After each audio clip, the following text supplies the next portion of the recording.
population, hein. Ça veut dire que la population a le droit de manifester sa religion, elle a le droit de pratiquer son culte dans les espaces publics. On pourrait définir ce qu'est un espace public. C'est la Convention européenne des droits de l'homme, à laquelle la France est soumise aussi. Ce à quoi on peut rejoindre sur l'universalité de la laïcité, c'est que tous les pays membres des 28 États sont soumis à cet article de la Convention européenne des droits de l'homme. Donc l'idée que la laïcité renverrait les religions à l'espace de la maison est une idée fausse. L'espace privé, c'est pas l'espace de la maison. L'espace privé, c'est pas l'espace de la maison, au sens juridique, si. Les entreprises privées sont des espaces publics. Ça renvoie à une loi, c'est l'article 10, le 10 octobre 2010 sur la dissimulation du visage. Je vous laisse aller sur Légifrance pour regarder, il n'y a pas de souci. Donc là, je me porte en faux par rapport à ce qui a été dit. Il y a une différence entre la laïcité et le laïcisme, et c'est exactement les idées que porte la Ligue de l'enseignement depuis 1905, c'est en gros chacun chez soi, les moutons sont bien gardés. Alors comment ça se fait qu'on a un bureau des cultes en France? Comment ça se fait qu'on a un ministre des cultes, qui est sous l'égide du ministre de l'Intérieur, qui va payer en Alsace-Moselle les cultes? Comment ça se fait qu'à Mayotte, on a encore au niveau du département, l'évêque il est payé par il est catégorie A du département? Comment ça se fait qu'en Guyane aussi on paye encore les cultes? Donc la porosité dont vous parlez, elle existe. De fait. Pourquoi? Parce que la religion ne peut pas être détachée des sciences humaines. C'est pas possible, ça fait partie de l'identité des gens. Bon, il y a 8 milliards de terriens bientôt. On doit être les seuls au monde à être des athées agnostiques, déistes, on va dire. Toutes les autres sociétés sont des religieux, ou ont une religion, ou une forme de croyance. Et en France, on voudrait retirer cette identité des gens en disant l'État ne s'en occupe pas. Mais bien sûr qu'il s'en occupe, l'État. Quand le président de la République il va sur la dépouille de Johnny Hallyday, ça choque les gens. Bah ouais. Et pourtant, c'est une mesquinerie. Ce qui choque, ce qui pourrait choquer, tu dis bien, reprenez la cassette vidéo, c'est au moment où il va signer avec le goupillon. Est-ce qu'il l'a fait? Non. Non, il s'est arrêté. Et là, c'est arrêté son devoir de neutralité. Monsieur le président qui est un élu aujourd'hui, il n'est pas en devoir de neutralité ici, hein. C'est un élu. Si vous voulez venir avec une soutane, une kippa ou un hijab ou ce qu'il voulait, il était tout à fait libre. Donc attention entre... Non mais, faire bien la différence entre la société civile et l'État. Ça veut dire que la loi de séparation des églises et de l'État, elle dit on ne va plus légiférer par rapport à la Torah, le Coran ou la Bible. Mais ça ne veut pas dire que les élus, ils n'ont pas le droit d'avoir des croyances religieuses, ça ne veut pas dire qu'ils ne peuvent pas manifester. Attention, quand on parle de dignitaire politique, il y a une différence entre un élu et un agent.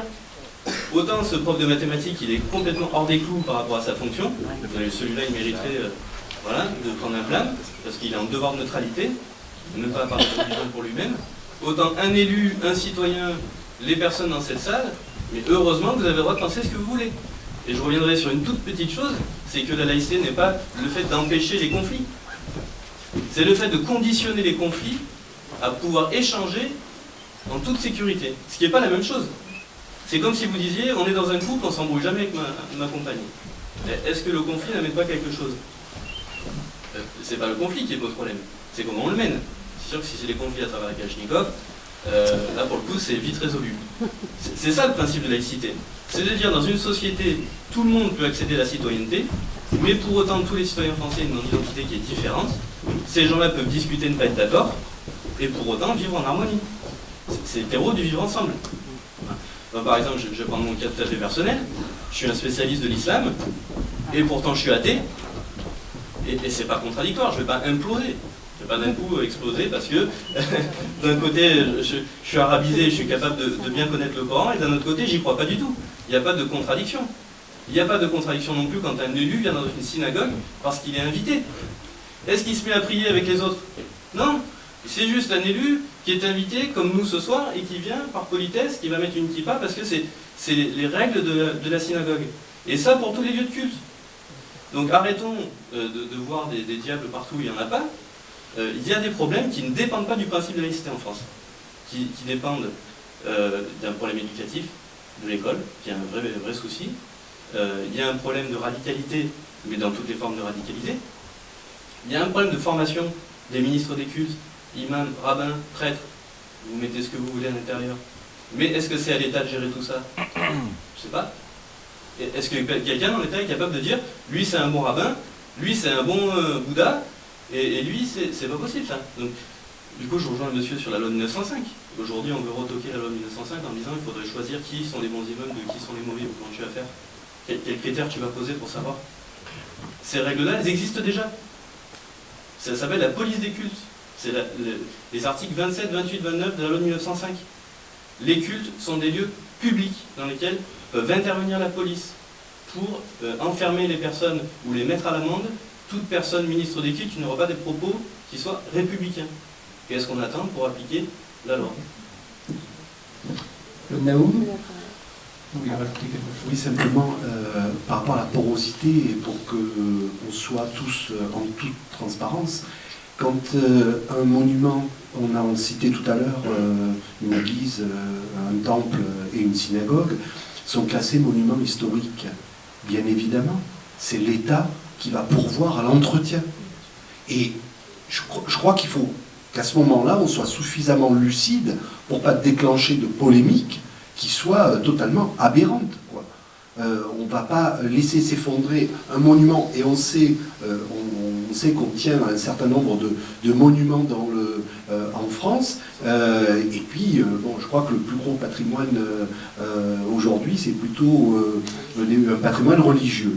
Bon, mais néanmoins, voilà. Donc à Avignon, le monument, on connaît bien quand même. Hein. Oui, tout à fait. Oui, bien sûr, bien sûr. Mais non, mais enfin, je veux dire, est-ce qu'on va s'ériger contre la ville ou le département parce qu'ils ont subventionné la remise en état du clocher du temple protestant de la rue Henri Fabre? Voilà, c'est un monument historique, donc on préserve le patrimoine. Point. Voilà. Donc, évidemment, il y a une porosité, mais je pense qu'il faut qu'on garde raison là-dessus. Enfin, il y a des limites. Je crois qu'il y avait encore une intervention là. Ouais. Il y en a plusieurs même. Concernant, oui, je suis étonné qu'on dise que la loi de 1905, elle est restée ce qu'elle était en 1905. D'abord, les conditions historiques de cette signature, c'était une guerre dans laquelle l'offensive qui venait du Vatican était quand même très violente. Ça s'est jamais complètement réglé. Après, il y a eu les accords Pétain-Gerlier. Il y a eu le décret de 1959 de la loi Debré qui finance des écoles privées catholiques. Il y a eu ensuite les accords Langue-Coulpet avec des manifestations pour installer... Il y a quand même un élève sur 5 en France qui ne fréquente pas l'école publique. Les projets des écoles privées ne sont pas que des projets éducatifs, c'est des projets éducatifs et annonce de l'évangile à la clé. Il y a des prêtres qui interviennent dans ces écoles. Moi, je comprends que les personnes qui sont d'une autre religion se sentent effectivement dans le collimateur, parce que pourquoi dans une loi de séparation de l'Église et de l'État, l'Église quand même arrive toujours à modifier la loi à son avantage, tout ça sur des pressions politiques. Ensuite, on a aujourd'hui des lois, effectivement, puisque vous parlez de lois, qui sont mises en question par des mouvements comme le Sens commun, ou enfin des gens qui font des manifs pour tous, enfin des manifestations qui sont autorisées et qui font moins de bruit que les gilets jaunes, mais qui font quand même des victimes, même si ce n'est pas des morts, ne serait-ce que d'un point de vue de racisme, d'homophobie, qui devient banal, on a un antisémitisme qui est galopant. On n'est pas dans une société de paix. Je veux dire, la loi de 1905 n'est pas suffisamment appliquée, et toutes les entorses qui ont été faites au bénéfice d'une seule religion frustrent les autres. Je peux répondre sur plusieurs points très rapidement. Et la loi, pour revenir sur la loi, oui. Moi je suis d'accord avec vous, j'ai fait intervenir dans mon association une juriste pour expliquer exactement ce qui était de la laïcité, parce que nous on reçoit effectivement des personnes qui sont de toute nature. Effectivement, les usagers d'un service financé par l'État ont le droit de porter des insignes religieux, de manifester, ça tout à fait. Et ça, c'est important que la loi soit respectée, mais la loi peut aussi être modifiée, la preuve. C'est-à-dire qu'il y a des groupes de pression qui tentent de modifier les lois, de nous faire revenir en arrière.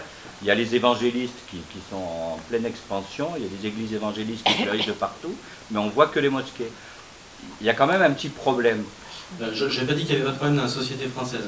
Je reviendrai, je vais essayer de reprendre étape par étape ce que vous avez dit. En 1905, ce n'est pas les religieux qui ont déclenché la guerre, ce que vous appelez la guerre. C'est Émile Combes. Des excommunications. Émile Combes envoie l'armée pour fermer 2000 lieux de culte de façon arbitraire. C'est ça qui rompt la communication diplomatique qui n'avait jamais arrivé dans l'histoire entre le catholicisme et la France. C'est pas du tout les clercs qui ont craqué, hein. C'est Émile Combes qui a craqué. Qu'on soit bien d'accord. Et après, il va y avoir effectivement une rupture diplomatique qui va nous amener à la loi de 1905 telle qu'on la connaît. Ça c'est le premier élan. La loi de 1959, la loi Debré, qui du coup, pour ceux qui ne maîtrisent pas ce jargon juridique, c'est ce qu'on appelle les écoles privées, sous contrat. Ces écoles privées sous contrat, les enseignements sont laïques. Attention, je n'ai pas dit que ça se faisait de partout, mais ça c'est à l'éducation nationale d'aller vérifier que la loi soit bien appliquée. Mais on va rester angéliste en disant que la loi elle existe, elle est comme ça.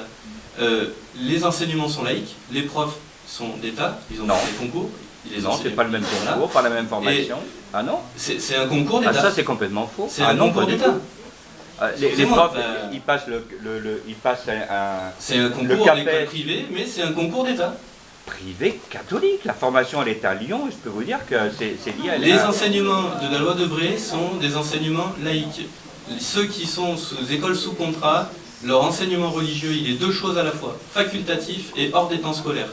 Tous ceux qui ne respectent pas ces critères, ça revient à l'éducation nationale de faire le ménage dans sa chapelle, d'envoyer un inspecteur, ce qu'ils ne font pas, ça c'est sûr, mais c'est un pouvoir qu'ils pourraient prendre, d'envoyer des inspecteurs et de dire « Monsieur, madame, dans cette école, n'est pas appliqué le contrat pour lequel on vous subventionne ».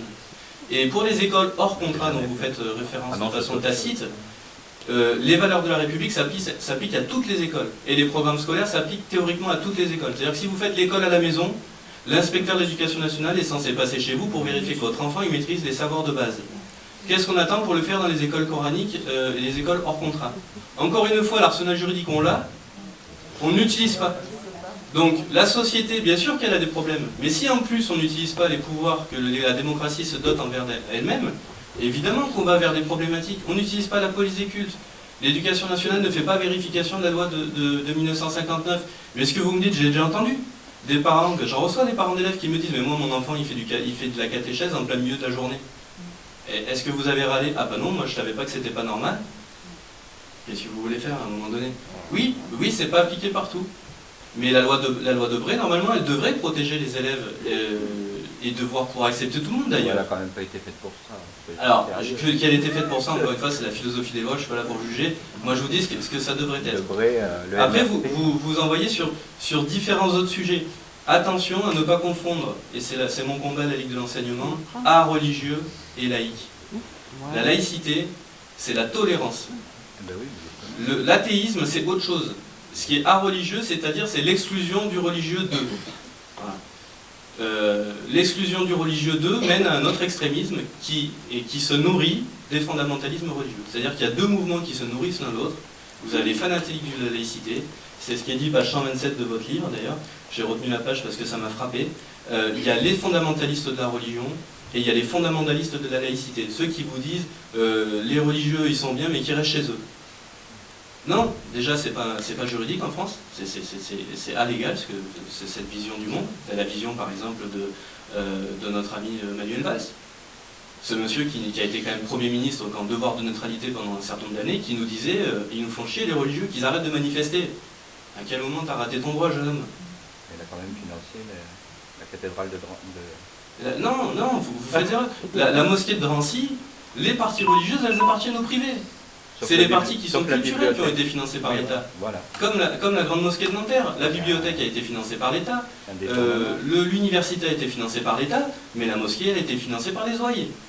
Faites attention, ces sujets-là, il faut être précis, parce que c'est facile, pour plusieurs blogs je travaille, à décortiquer des journaux.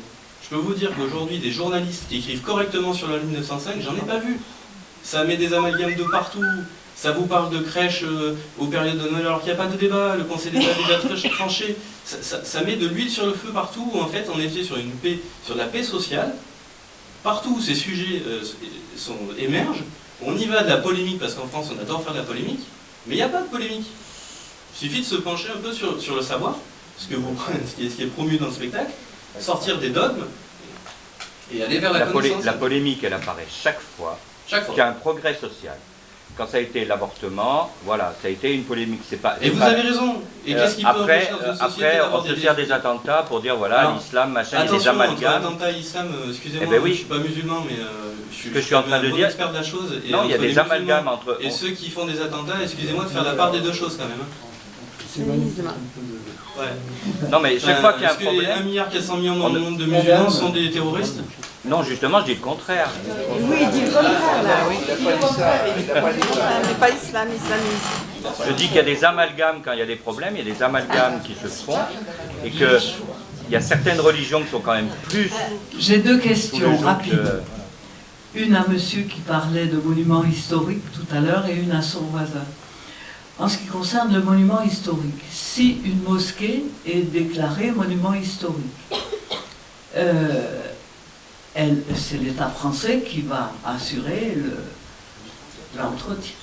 l'entretien, la préservation. Est-ce que l'État français acceptera que l'Arabie Saoudite finance également? Et dans quelle mesure? Attendez, monsieur, tout de suite à votre voisin. Combien de temps a-t-il mis pour voir son rôle? Ce sont deux questions. Une technique et une autre éthique. Non, je crois que là aussi, il faut faire attention à ne pas tout mélanger.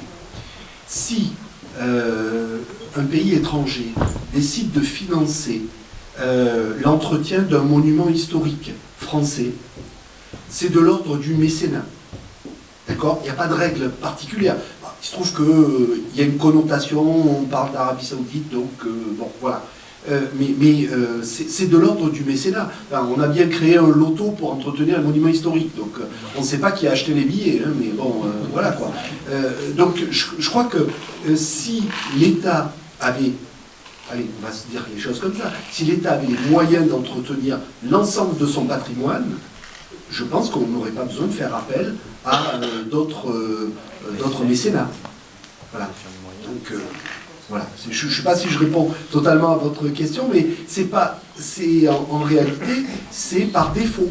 C'est-à-dire que on va accepter que un pays, une organisation, une association soutienne, voire rénove le bien en question, mais à défaut.